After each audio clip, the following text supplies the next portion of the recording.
वासुदेवाय। स्वागत है आप सभी का हमारे चैनल पर। आज के इस वीडियो में हम बात करने वाले हैं अधिक मास की अमावस्या के बारे में। अधिक मास की अमावस्या 2 दिन पड़ने के कारण यह संशय बना हुआ है कि अमावस्या तिथि का पालन किस दिन किया जाए। आज की इस वीडियो में हम आपको सभी शुभ मुहूर्त अमावस्या कब की है मान्य की जाएगी और अमावस्या के दिन हमें क्या करना चाहिए क्या नहीं करना चाहिए, सभी के बारे में आज के इस वीडियो में बात करने वाले हैं। तो वीडियो को अंत तक अवश्य देखिए और अगर जानकारी आपके लिए उपयोगी हो तो वीडियो पसंद आए तो औरों से भी शेयर करिए। और अगर चैनल अभी तक आपने सब्सक्राइब नहीं किया है तो अब चैनल को भी सब्सक्राइब कर लें और बेल आइकन को प्रेस कर लें, अवश्य कर दीजिए। तो आइए अब हम प्रारंभ करते हैं आज की वीडियो। देखिए, अमावस्या तिथि सनातन धर्म की एक बहुत ही महत्वपूर्ण तिथि है। जिस प्रकार पूर्णिमा तिथि देवताओं को समर्पित मानी जाती है, उसी प्रकार अमावस्या तिथि पितरों को समर्पित मानी जाती है।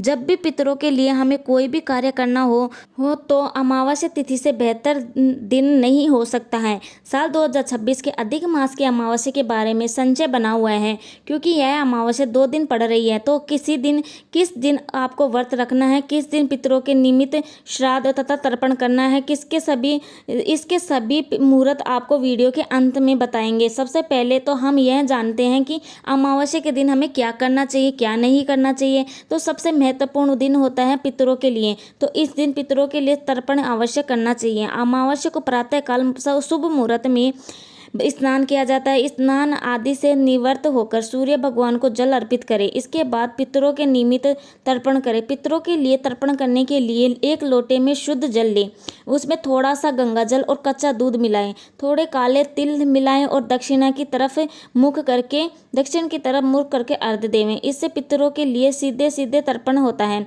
जिससे पितृग तृप्त होते हैं और हमें आशीर्वाद प्रदान करते हैं। देखिए, ऐसा कहा जाता है कि अगर पितृ रुष्ट होते हैं तो पितृ दोष लगता है और इससे हमारे जीवन में कई प्रकार की बाधाएं आ जाती हैं, जैसे संतान प्राप्ति में बाधा होना, विवाह में बाधा आना, घर के में कलह क्लेश बना रहना, यह सब पितृ दोष के कारण हो सकते हैं।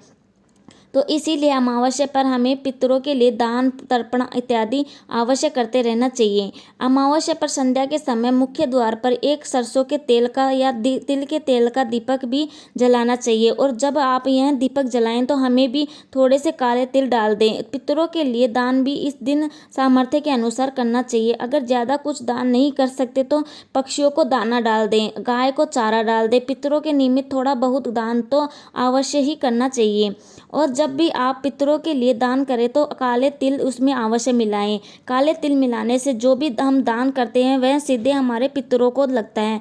ऐसा कहा जाता है कि अमावस्या तिथि पितरों की बहु शुभ होती है और जब हम पितरों के लिए कुछ दान करते हैं, पितरों के लिए तर्पण करते हैं, तो इससे हमारे पितृ प्रत होते हैं और जो भी अधोगति में होते हैं उन्हें भी मुक्ति की प्राप्ति होती है। अमावस्या पर गीता जी के 7वें अध्याय का पठन और श्रवण भी अवश्य करना चाहिए। अगर सामर्थ्य है तो अमावस्या पर किसी पंडित को बुलाकर गीता जी के 7वें अध्याय का पाठ करवाएं और अगर सामर्थ्य नहीं है तो स्वयं से भी गीता जी के 7वें अध्याय का पाठ कर सकते हैं या फिर सुन सकते हैं। इससे भी पितरों की शांति मिलती है। तो इस प्रकार से अमावस्या पर हमें अवश्य ही पितरों के लिए कुछ ना कुछ करना चाहिए। अमावस्या पर पीपल को सींचना भी शुभ माना जाता है।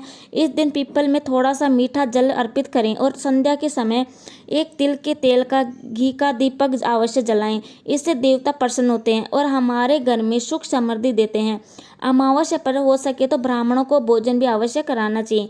देखिए, शास्त्रों में ऐसा माना जाता है कि अगर हम अपनी तरफ से कोई भी चीज़ पितरों को या देवताओं को समर्पित करना चाहते हैं तो इसके केवल 2 ही साधन है। एक तो ब्राह्मण का मुख और दूसरा है अग्नि। तो अगर हम कोई भी वस्तु अपने पितरों तक या देवताओं तक पहुंचाना चाहते हैं तो या तो ब्राह्मणों को मुख द्वार के या फिर अग्नि में होम करके पहुंचा सकते हैं। तो हो सके तो ब्राह्मणों को भोजन कराएं और फिर छोटा मोटा अपने घर पर परिवार सहित हवन कर सकते हैं।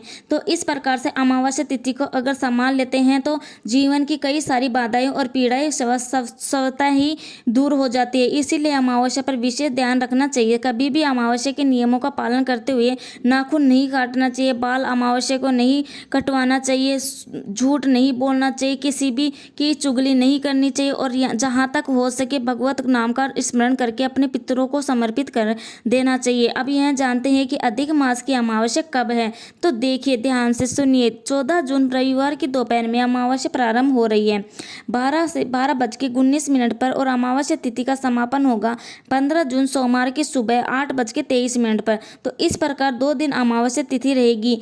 अमावस्या का व्रत और श्राद्ध 14 जून रविवार के दिन किया जाएगा और इसके लिए अभिजीत मुहूर्त सबसे ज़्यादा शुभ होता है, जो कि दोपहर में 12 बजे से 12:53 तक रहेगा। इस समय पर आप पितरों के लिए तर्पण या दान कर सकते हैं। 14 जून रविवार के दिन राहु काल का समय होगा शाम को 4:30 बजे 6 बजे तक, 4:30 से 6 बजे तक और राहु काल का समय अशुभ समय होता है। तो इस समय आप समय पर कोई भी शुभ काम नहीं करना चाहिए। अमावस्या पर स्नान का भी विशेष महत्व होता है। पवित्र नदियों में स्नान इस दिन करना चाहिए। ब्रह्म मुहूर्त में भी और ब्रह्म मुहूर्त में अमावस्या तिथि में हमें प्रातः हो रही है 15 जून सोमवार को। इसमें ब्रह्म मुहूर्त रहेगा सुबह 4:09 से 4:57 तक और सोमवार को राहु काल का समय होगा सुबह 7:30 से 9 बजे तक। अब क्योंकि सोमवार अमावस्या है तो 8:23 तक को यह सोमवती अमावस्या ही कहलाएगी। जो कि सुहागन महिलाएं पीपल की परिक्रमा या तुलसी की परिक्रमा करें तो वह 8:23 से पहले करें। इसके बाद अमावस्या तिथि समाप्त हो जाएगी। तो अगर आप सोमवती अमावस्या का पालन करना चाहते हैं, विशेषकर हमारी माताएं बहनें जो सुहागन है, तो उन्हें 8 बजे से पहले ही अपना पूजा पाठ संपन्न कर लेना चाहिए।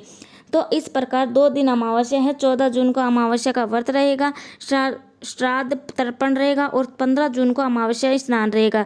तर्पण भी और दान भी हम इस दिन सुबह के समय भी कर सकते हैं। रविवार को पीपल का स्पर्श नहीं किया जाता तो इसीलिए पीपल का स्पर्श या जल रविवार के दिन नहीं चढ़ा सकते। तो यह भी अधिक मास की अमावस्या से जुड़ी विस्तृत जानकारी। अगर आपको वीडियो पसंद आए तो लाइक अवश्य करिए और चैनल सब्सक्राइब करके बेल आइकन पर क्लिक जरूर कर दीजिए। जय श्री राधे और वीडियो तक आगे तक पहुंचाए। थैंक यू, धन्यवाद।